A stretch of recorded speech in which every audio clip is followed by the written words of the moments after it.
네, 감사합니다. 오늘 국민사 1주년 기념행사를 위해서 많은 분들이 축전도 보내오셨고요. 또 인권사회연구소 김영춘 이사장님, 부산 참여자치연대 김종민 공동대표님, 그리고 삼만희협동조합의 이혜정 이사장님께서도 축사를 준비해 오셨는데 오늘 갑자기 중앙동 성당에서 시공기사가 미체되는 관계로 이쪽으로 식탁에 자리를 옮기시게 됐습니다. 축사는 수강합니다. 그림을 말씀드립니다. 양해 부탁드립니다. 이번에는 부산의 미래를 준비하는 사람들의 1주년을 기념해서 아주 특별한 시간을 마련했습니다. 바로 특별 초청 강연 시간인데요. 초청 강연자님을 소개해드리겠습니다. 전 국회 통일통위원장으로 3선을 역임하셨고요. 현재 사단법인 단체 신채용 선생 기념사업 회장님이십니다. 그리고 조선의열단 기념사업 회장님을 맡고 계십니다. 큰 박수로 맞아주시기 바랍니다. 김원우 고문님을 소개합니다.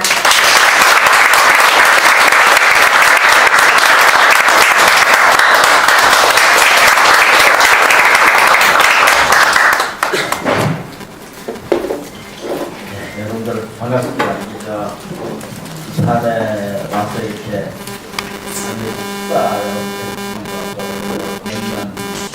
나중에 얼굴이나 시설발로 개념이 있는 분들이 많이 왔습니다. 저는 지난번 지방선거 때 대전시장을 나가다가 떨어졌습니다. 그냥 뵙습니다. 근데 제가 그때부터 갖고 있던 독립운동가 단재 신철 선생님, 단재 신철 선생 기념사업회가 사단법인으로 되어 있는데 거기에 좀 일을 하고 있고요. 또 저희들에게 독립운동가 단체들이 몇십 개 단체가 있습니다.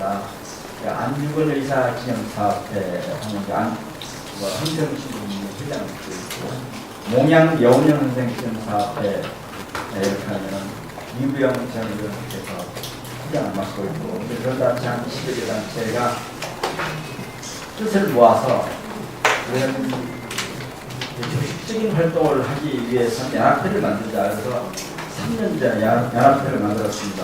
그래서 제가 그 중에서 하다 보니까 제가 제일 어리다고 네가 지금 회장을 해라. 그렇게 돼가지고 제가 지금 그 회장을 지금 맡고 있습니다. 최근에 한 일이 하나는 저희들이 친일파 백선엽의 군복을 비롯해서 5명의 친일 행각할 때 군인들의 군복을 문화재청에서 문화재로 지정한다 그런 것을 공표를 했습니다.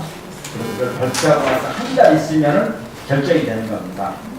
그런데 그에 대해서 저희들이 의견을 모아서 그 단체를 중심으로 해서 사람 많이 안 하고 한 2, 30명 정도가 독립유공자 후배들과 함께 지난 8월 한 달은 채 안 되는 20일 전에 저희들이 입장을 발표했습니다. 이 입장을 저희들이 그들을 제가 이런 얘기를 했습니다. 나 대한민국에서 군대를 갔다 온 게 참 부끄럽다. 우리나라 국군이 정통성을 독립군 토벌대에서 참는 이런 나라의 군대를 내가 기피하자고 간 것에 대해서 그렇게 생각한다. 그렇게 얘기를 했더니 문화재청에서 바꾼 얘기가 우리는 사람 보고 결정한 거 아니다. 그 군복이 가지고 있는 위복만 보고 문화재 가치를 보였다. 그러냐? 그렇다면 박정희를 처단한 김재규 군복과 권총도 문화재로 지정을 해라. 제가 그때 그런 얘기를 한 적이 있습니다. 그랬더니 그게 좀 충격을 줬던 분들이 그 다음에 일단 보류를 시켰습니다. 그래서 문화재를 했다고 해놓고 보류를 시킨 아주 드문 사례 중에 한 일을 했는데, 요즘 제가 하는 일들이 가끔마다 그런 정파적인 일보다는 좀 민족적인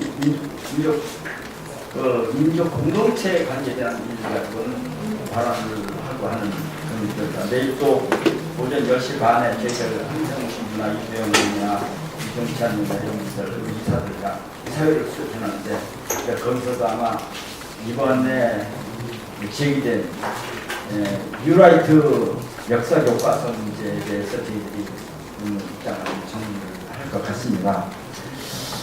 근데 저는 사실 뭐 많은 분들이 저희들 요즘 인터넷에도 나오고 하는데 김웅 하면은 독립군의 아들이요.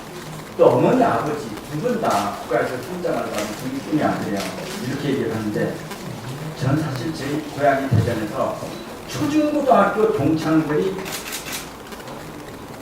저희 부모님이 독립운동을 했다는 것을 전혀 알지 못했습니다. 나중에 제가 국회의원이 된 다음에 그 언론에 나가니까 그 다음에 친구들 동창회 가면 하는 얘기들이 야, 그 얘기를 왜 어릴 때 안 했냐고 하는 겁니다. 사실 저희들 어릴 때는 저희들뿐만 아니라 저희들 사촌의 이런 친척들까지도 전부 다 그걸 쉬쉬해야만 됐습니다. 독립운동을 했다고 하면 불이익을 받습니다. 독립운동을 했다고 하면 친일파들이 경찰서장도 하고 뭐 구청 군수도 하고 면장도 하고 다 하는데 그 말을 하면은 동네에서 살 수가 없습니다. 이사를 가서 살아야 됩니다. 그런 분위기 속에서 자랐기 때문에 저희 추수고 학생들이 또 동창들이 아무도 모르는 일입니다. 사실 대한민국은 1945년이 독립이라고 하는 것은 그 해방은 친일파만이 해방이었습니다. 그리고 그것이 지금까지도 계속되고 있습니다. 올해가 한국전쟁 정결 60주년이 되는 해입니다. 한국정전 할 때 정전협정에 의하면 그 사조에 이렇게 되어 있습니다. 정전협정이 7월 27일 날 1950년 7월 27일 날 협정을 내면서 이렇게 문안이 되어 있습니다. 정전협정의 효력이 발생한 지 3개월 이내에 모든 외국 군대의 철수 문제를 협의하기로 되어 있습니다.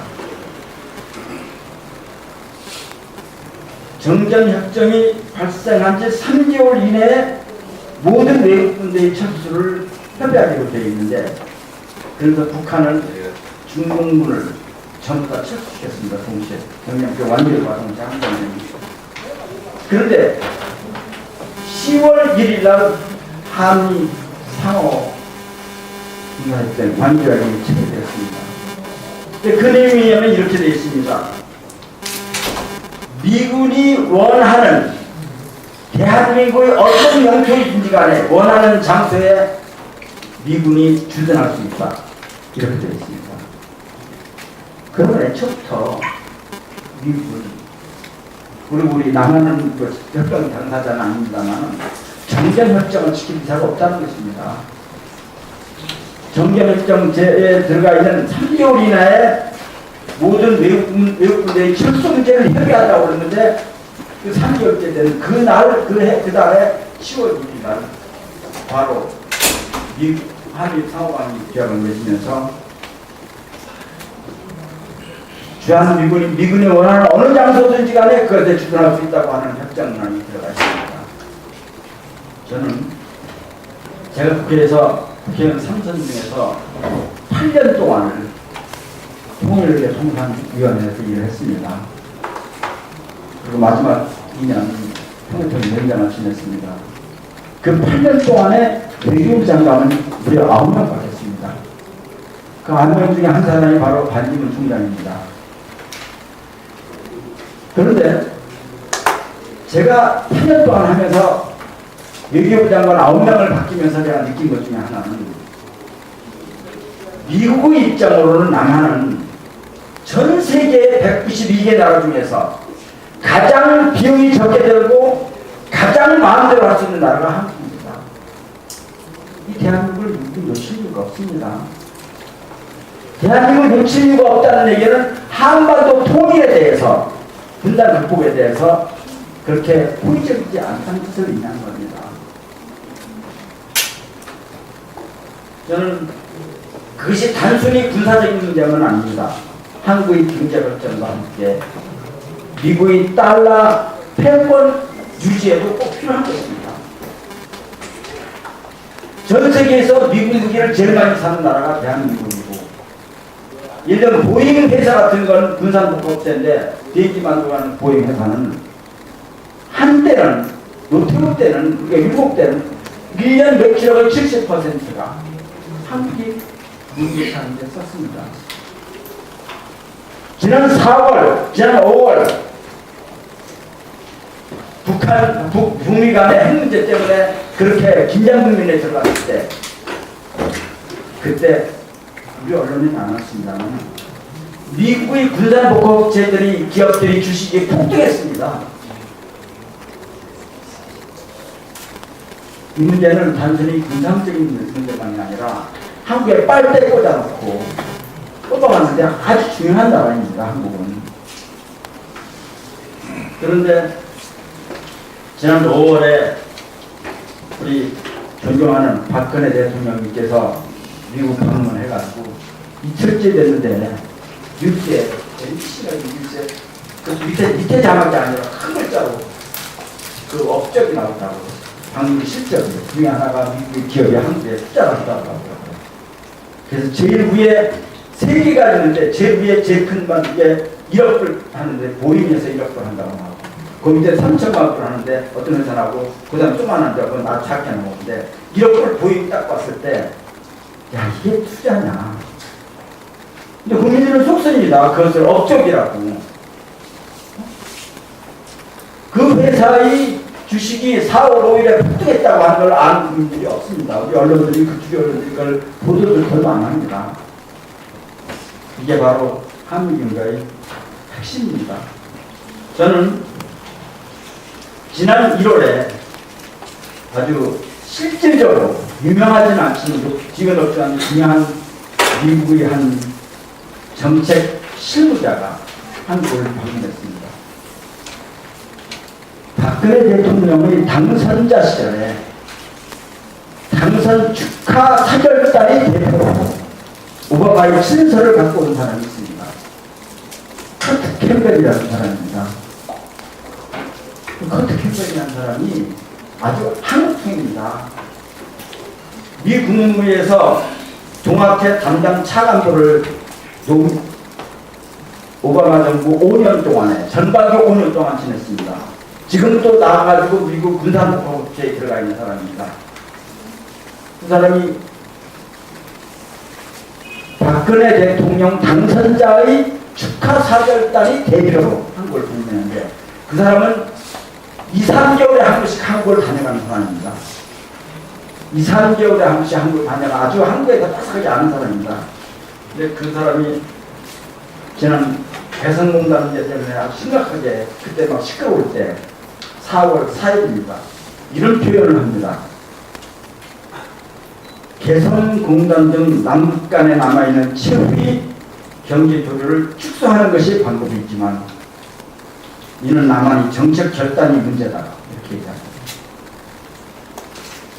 그 며칠 있다가 닫았습니다.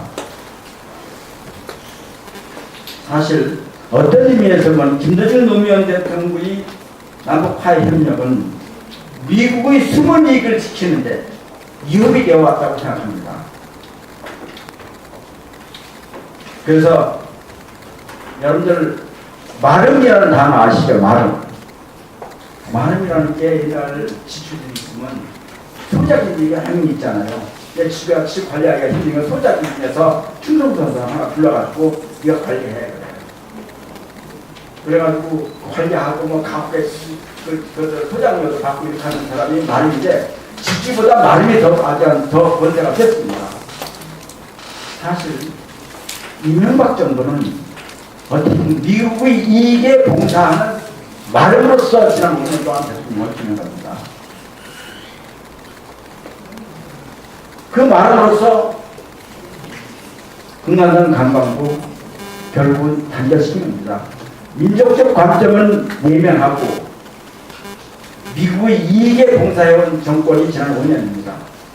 그러니까 오죽하면 이상국이가 버시바우 만나가지고 마음에 안 들으니까 둘이서 만나서 얘기하니까 본인은 뼛속 깊이 친입니다. 이 말을 하겠습니까?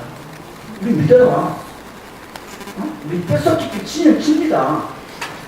그리고 한 가지 부탁한다. 이명박 대통령 가면 지금 자제를 배워서 혼자 나가게 해줘라. 그거 하나 부탁한다. 그러니까 버시바가 누구에다 보고서 어떻게 썼는지 아십니까? 그때 만났더니 그런 얘기를 하는데 잘됐다 미국이 그거 배우해줘라 부족해. 그래 같이 카트 타고 이렇게 풍족해 하고 한국에 무엇을 요구할 건가? 미국의 국익을 상대에 무엇을 한다고 준비를 하라. 버시바의 보고서입니다. 비밀 보고서입니다. 이게 바로 전 정부의 모습입니다. 사실 저는 우리가 보통 얘기할 때 이런 얘기를 합니다. 이번에 보면 남북관계를 하는데 이명박 정부도 박근혜를 이어주는 아주 중요한 특징이 하나 있습니다. 옛날에 김대중 노무현 정부 때는 남북관계에서 종교가 됐든 문화가 됐든 체육교가 됐든 간에 자기들이 체면이 있으면 국경에서 만나도 어디서 만나서 상의하라고 합니다. 개성장에서 서로 상의를 해라. 그 상의하는 내용을 우리한테 알려줘라. 언제 만난다고 해도 해줘라. 운동장에서 만나라 자유롭게. 상의를 뭘 하든지 좋다. 그쪽 요구사항을 가져와서 최종적으로 예를 들면 그쪽에 경제적인 지원을 하거나 물질적인 지원을 하든 우리 정부의 동의를 받는 것만 조치를 해라. 다 상의하면 다 해라. 열어놨습니다. 자유롭게 만나게끔 다. 근데 이명박은 딱 들었습니다.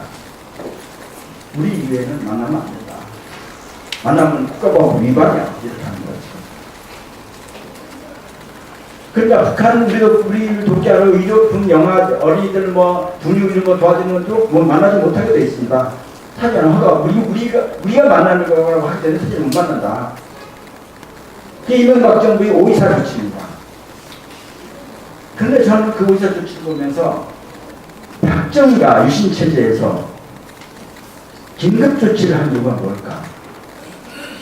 박정희가 유신체제에서 긴급조치를 한 이유는 자기들 스스로가 민주적 정통성에 대한 결여, 자기 스스로가 민주적 정통성이 없다고 하는 결여에 대해서 불안감 때문에 그렇게 하는 겁니다.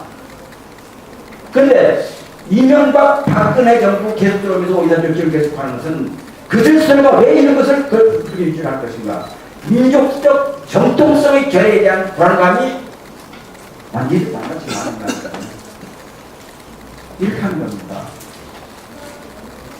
저는 사실 야당이 이 문제를 위해서 정권 바뀌었을 때 한번 크게 걸어야 됩니다. 민주당이 그걸 걸어야 됩니다. 그걸 당경을 모아서 걸고 그걸 푸느냐 안 푸느냐. 그걸 통해서 안 풀면 안 푸는 대로 안 풀리는 대로 현 박근혜 정부의 성격을 대중에게 노출시켜야 됩니다. 그런 전략적인 접근이 제대로 안 되는 데 대해서 좀 아쉬움이 있습니다. 저는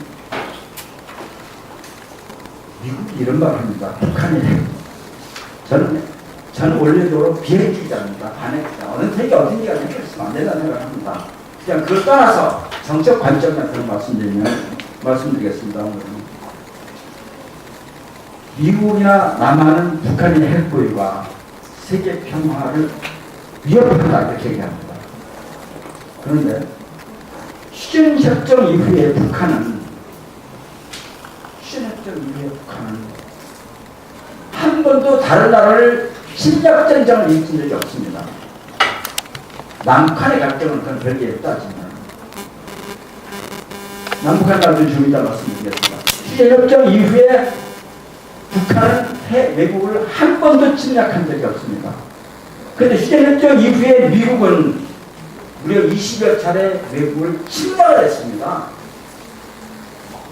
그 나라를 보면 베트남도 침략이죠. 이라크, 니카라과, 과테말라, 라오스, 캄보디아, 포르투갈, 이란, 유고 연방, 아프가니스탄, 그라나다. 그런데 계속해서 침략을 하는 2, 3년 안에 1년 안에 한 번씩 침략전쟁을 일으키는 그런 나라가 위험한 나라입니까? 한 번도 침략전쟁을 하지 않는 나라가 위험한 나라입니까? 저는 그런 면에서 한번 다시 생각해야 된다고 합니다. 이런 게 있습니다. 한반도의 문제의 본질이라는 건요, 저는 그냥 간략하게 말씀드리면 미국이 갑을 관계를 요구함에 대한 북한의 저항입니다. 한반도의 문제는 미국 국제사회에서 갑을 관계를 요구함에 대한 북한의 저항입니다. 그 본질이 거기에 있습니다. 저는 2003년 제가 2월에 노무현 대통령이 당선자 시절에 저를 만나더니 평양을 다녀오라고 해서 제가 만생 처음 평양을 갔다 왔습니다. 한 2, 3개월 후에 또 이렇게 드러나가지고 일사선거, 특사선거 솔직히만 다녀왔습니다. 다녀왔는데 그 당시에 북한을 가서 제가 북한의 지도부를 만나서 이게 궁금해 하더라고요. 새로운 정부가 출범했는데 그 앞에는 예를 들면 그 임동원 전 통일부 장관, DJ 정부 때는 그리고 박지원 청와대 비서실장이 남북관계에 심도를 했는데 그 데이터로 제가 처음 가니까 저에 대해서 이제 비판심을 가지고 들어가서 얘기를 했는데 그래서 제가 이런 얘기를 했습니다. 우리 노무현 정부는 대북 정책의 기조는 세 가지가 있다. 첫째, 우리는 북한 체제를 전폭할 의사가 없다. 의도적으로 니들이 체제를 유지하고 안 하는 문제는 니들 문제다. 내정에서 말하겠다. 두 번째, 북한이 세계 시장 경제 체제에 진입하는 것을 진심으로 도와주겠다. 세계 시장 체제에 세계 시장 경제 체제에 진입하는 것을 진심으로 도와주겠다. 그리고 그때는 한참 부시가 북한 이라크 치고 나서 북한이 치겠다고 할 때 안반도 전쟁 위기가 많을 때입니다. 그래서